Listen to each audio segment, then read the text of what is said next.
Thank you for joining us on This Is Exclusive. Three big stories coming up on the show this evening. We've been telling you for the last almost 2 weeks here on This Is Exclusive that there's something brewing in Bangladesh. There were reports last week. We brought you details of how we expect some uprising in Bangladesh. It was brewing, but it's here. An Air Force station being attacked in Bangladesh is not a small story. Bangladesh is trying to brush it under the carpet.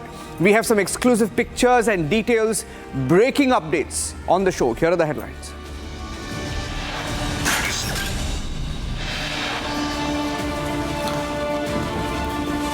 Air Force base attacked in Bangladesh. Over 200 storm the Cox's Bazar Air Force Station.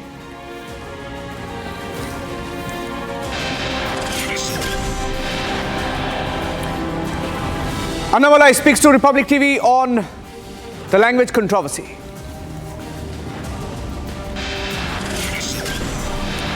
It's Pakistan's new mystery airport. No passengers, no planes, just $240 million of Chinese money. First pictures of the mystery airport on This Is Exclusive. दुर्भावना से जाएगा तो उसकी दुर्गति भी होगी जरूर अगर उसने कुंभ में अव्यवस्था पैदा करने का प्रयास किया. UP Chief Minister Yogi Adityanath issues a stern warning to Mahakumbh Beta, says those abusing the Kumbh will be taught a lesson. Prime Minister Modi taking on the anti-Mahakumbh brigade, says opposition is trying to malign the Mahakumbh, targets them in his rally in Bihar.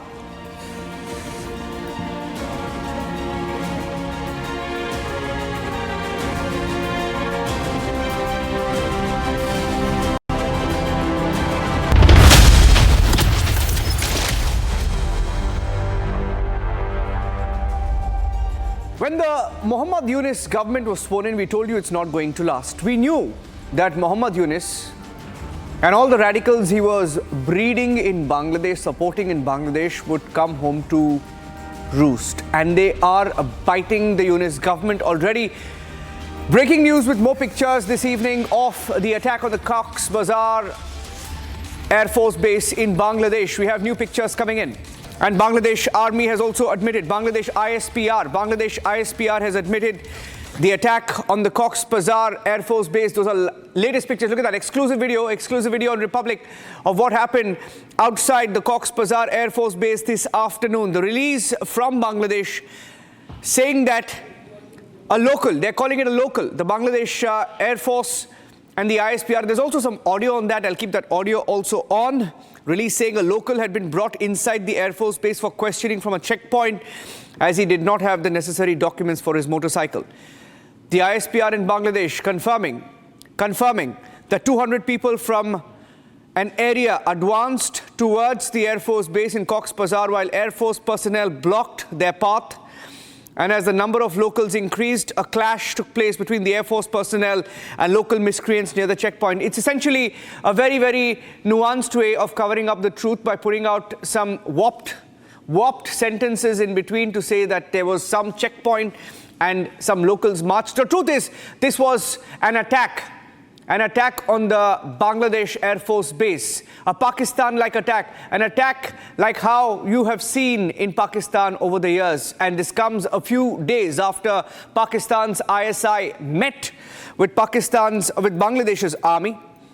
And we reported last evening on Republic, last week, we told you that we expect some unrest, crackdown by Yunus even on army camps to weed out anybody seen as pro-Sheikh Hasina. Let me go across to Major Razaul Karim. Major Razaul Karim joining us live. He's a former Bangladesh Army official. Major Razaul Karim, what really happened? What are you hearing? Thank you, Republic TV.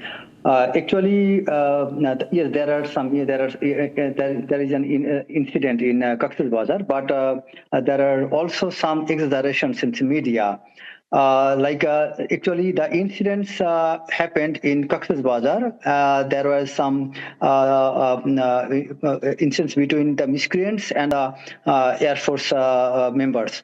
Basically, we should not call it attack to Air Force base, because if you mean the attack, actually that should be against the attack should be by a force to another force. So actually, there are the miscreants. A group of miscreants cannot do attack to any military base. This is absurd. So the actual incident is that just nearby the Air Force base, there were some group of miscreants. They had been skirmishing between them, and in the meantime, the Air Force members, they had been there in patrolling, and one of the Air Force member, he went front and tried to appease them. But right at that moment, the one of the miscreants, he started hindering him, and thereby he had been trying to snatch the rifle. Exactly. 1 minute. Just Major Karim, Yeah. if I can just stop you there for a second, right? Yes. Somebody tried to snatch a rifle from the Bangladesh Air Force, and you're saying it's not an attack. It is a very calm, peaceful I'm coming protest. to that point.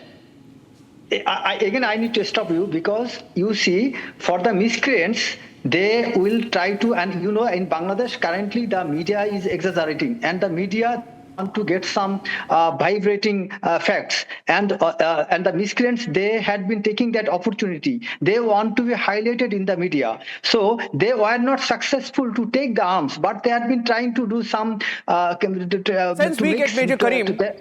Major Karim, the sense we get, and sorry to interrupt you, the sense we get is Yunus has been in power for a few months. He does not want elections. So he's somebody like Zelensky. You see, there's Zelensky in Ukraine who doesn't want elections. And there's Yunus in Bangladesh who doesn't want elections. And people are fed up. Somewhere people felt that things will get better under Yunus. It did not get better under Yunus, right? We've never heard of such attacks in Bangladesh before. Yeah.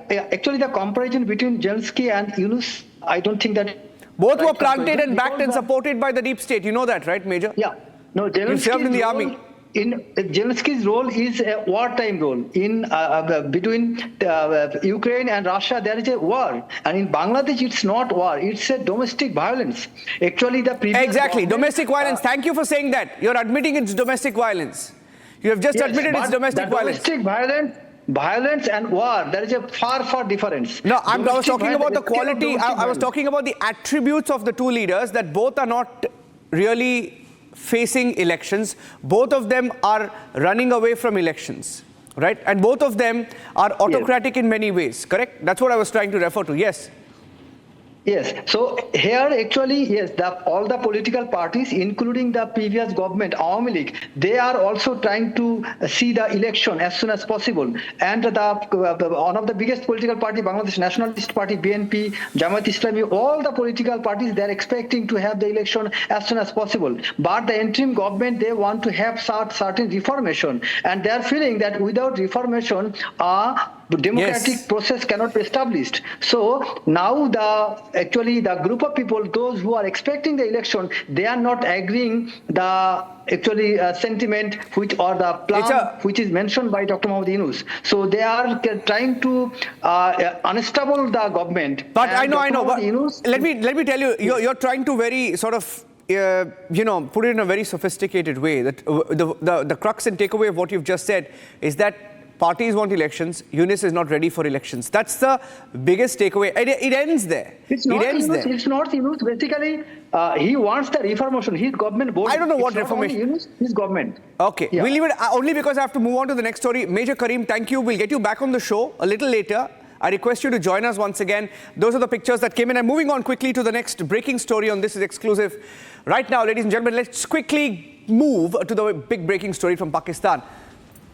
Pakistan's new Gwadar International Airport in Balochistan, you have to hear about it. Entirely financed by China, built at a cost of nearly $240 million. No passengers, no planes, a hush-hush inaugural ceremony. Nobody is really using that airport. The airport invokes mystery over its construction. Nobody knows what's going on there.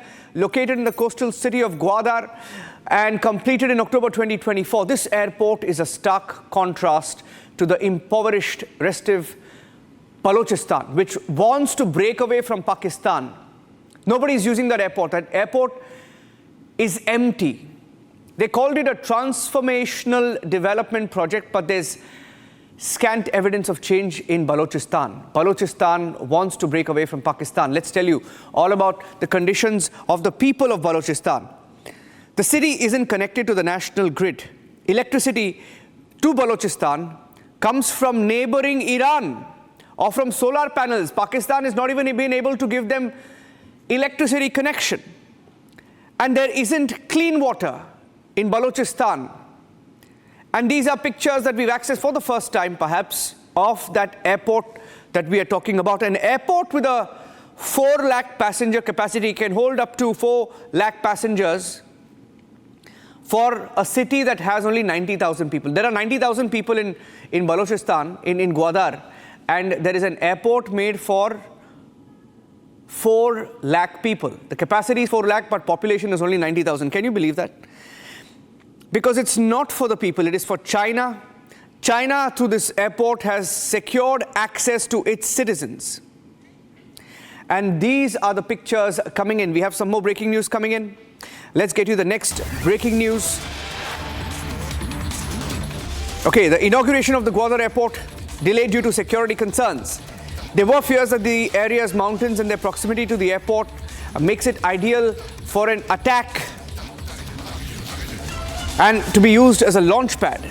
And now, sources confirming that the topography of the project in Balochistan, suggesting that this airport might be crucial for these sinister forces to use the airport as a potential launch pad for nefarious activities. And for the last decade, China has poured money into Balochistan and Gwadar as part of a multi-billion-dollar project that connects its western Xinjiang province with the Arabian Sea in what is now called the CPEC, or the China-Pakistan Economic Corridor. But those are the first pictures that you're seeing of that airport that was built by China. Pakistan didn't put a single rupee or dollar into it. Built at $440 million by Pakistan, by China, and nobody has used it. There is no plane there. And China wants to leave Balochistan, and Balochistan wants to break away from Pakistan. What a story. Okay, I'm moving on from this to another breaking story. These were pictures. I'm playing out the pictures once again of Pakistan's mystery airport in Balochistan. It's not open for business. It's built to hold 4 lakh passengers for a city that holds only 90,000 people. Another failed project.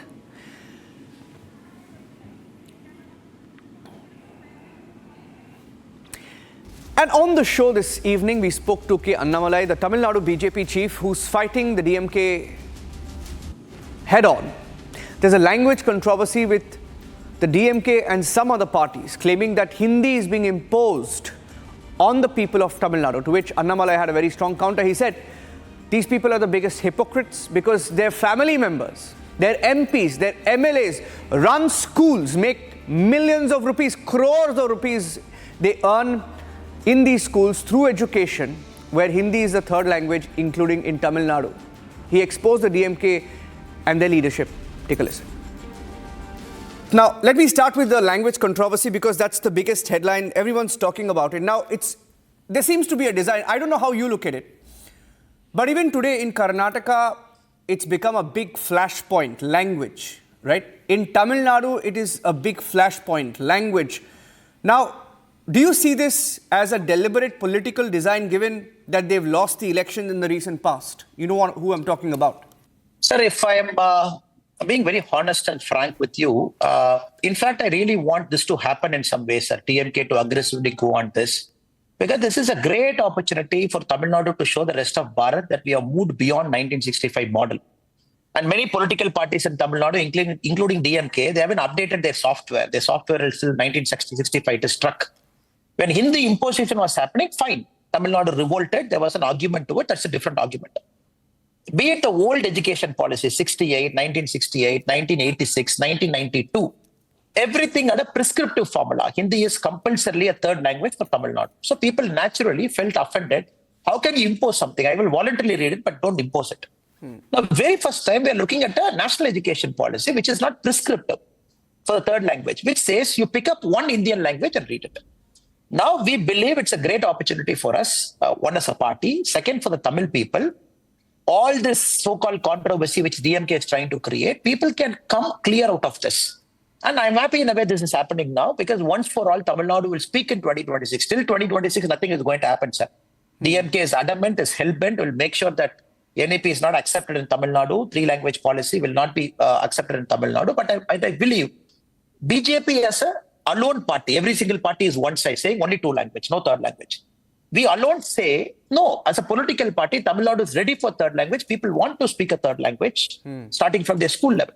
So we believe it's a great opportunity for us, one, to clarify. Second, to take PM's vision at the grassroots level. So whatever people we see, somebody taking a paintbrush, going there, they will go to railway station, but they will never go to ED office. And DMK's cadres are courageous enough to go to an unknown railway station, go paint the black paint and come out. Nobody will go to an income tax office or an ED office. That is the level of comedy. It's a comic show. And in fact, in Pollachi, our party people have outed accused number one, who painted the brush. His own daughter is studying in a three-language school where Hindi is the third language. His own daughter, the accused number one. So all these things will keep coming out. Which politician owns a school? Who runs a CBSE school? Whose own children study in a three-language, but they want the government school children to study two language. I'm happy. All these things are coming out now in the social media age, so that people of Tamil Nadu themselves will make the right decisions, sir. Well, you have served as an IPS officer before dabbling in politics, and you know a thing or two about the kind of businesses that politicians run on the side, right? And I'm coming straight to that, a point that you made about the double standards, where politicians run schools where Hindi is a language. Now, you also held a news conference the other day, right? It's hypocritical, isn't it, when all these people who send their children to work in different parts of the country and abroad and run their own businesses where Hindi is a key subject, right? You got it bang on, sir. Absolutely. Now, our Chief Minister, Mr. M.K. Stalinji's own daughter, she runs a school where Hindi is the third language. And I can just list out hundreds of schools run by MPs and MLAs of DMK, which are CBSE, some schools where Hindi is compulsory the third language. Some schools where a state board English matriculation where Hindi is an optional language like others. Then including the new entrants like Mr. Vijay, who runs Tamilaga Vetri Kalagam. He runs his own CBSE school called Vijay Vidyashram. His own school is a CBSE school. All their children study in three language, four language. They study in foreign schools. But they believe when they come to ruling, when they sit in a political chair, suddenly they want the Tamil medium government school students to have only two language. Now the record and the evidence is completely opposite to it. Tamil Nadu, 56 lakh students, they study in private school. 52 lakh, they study in government school. So which means very clearly, for the first time in Tamil Nadu in the last 4 years, we are seeing the shift more towards private school, not only for the quality of education, but also because private school is giving them more options, be it more languages. And that's it on this edition of This Is Exclusive. You can catch the full interview on the weekend. Annamalai, elections to Tamil Nadu are in 2026 and he will be playing a big part in taking on the DMK. Is it now turning to a DMK versus BJP fight? On the debate tonight, ladies and gentlemen, at 8 p.m, looking at the situation in Bangladesh. But at 8 p.m, we have the US aid controversy, which is getting bigger. That's at 8 p.m. 8:30, the Bangladesh attack. Arnab looking at that very closely. And at 9 p.m, Yogi Adityanath and the Prime Minister, both of them making comments on the Mahakumbh, targeting those who continue to raise questions on the world's largest religious gathering. That's it on the show. Thanks for watching.